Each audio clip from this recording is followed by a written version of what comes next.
नमस्कार दोस्तों, हमारी कहानी का नाम है मायका और ससुराल। ससुराल में वो पहली सुबह आज भी याद है। कितना हड़बड़ा के उठी थी, ये सोचते हुए कि देर हो गई है और सब ना जाने क्या सोचेंगे।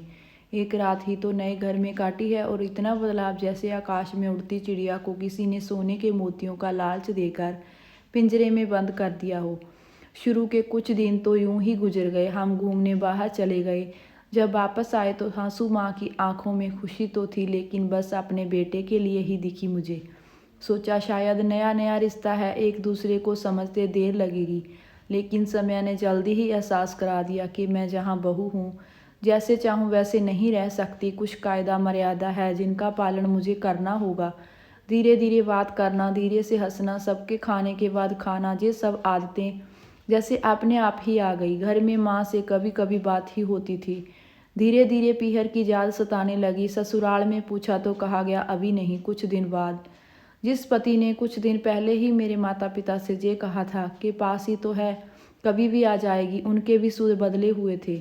अब धीरे धीरे समझ आ रहा था कि शादी कोई खेल नहीं, इसमें सिर्फ घर नहीं बदलता बल्कि आपका पूरा जीवन ही बदल जाता है।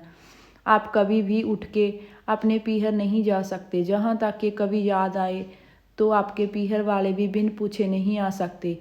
पीहर का वो अलहड़पन, वो बेवाक हंसना, वो झूठे मुँह रसोई में कुछ भी सूं लेना, जब मन चाहे तब उठना, सोना, नहाना, सब बस यादें ही रह जाती हैं।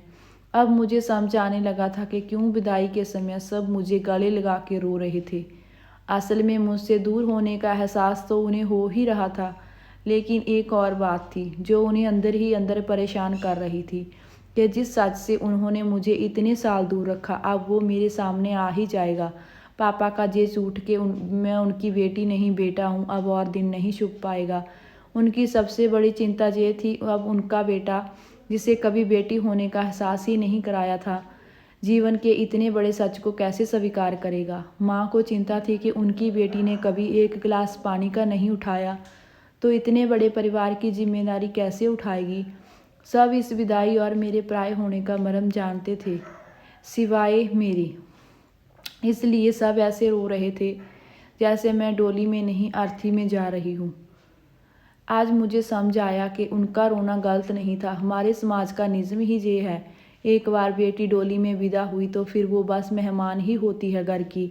फिर कोई चाहे कितना ही क्यों ना कह ले कि ये घर आज भी उसका है, सच तो ये है कि अब वो भी कभी भी यूं ही अपने उस घर, जिसके मायका कहते हैं, नहीं आ सकती। हजारों समस्याओं और परेशानियां आने पर भी उसी को हल करना है, हंसते हुए, गम छुपाते हुए।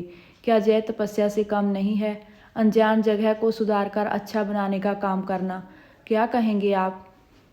धन्यवाद दोस्तों। अगर कहानी पसंद आई तो लाइक, सब्सक्राइब, शेयर ज़रूर कीजिए।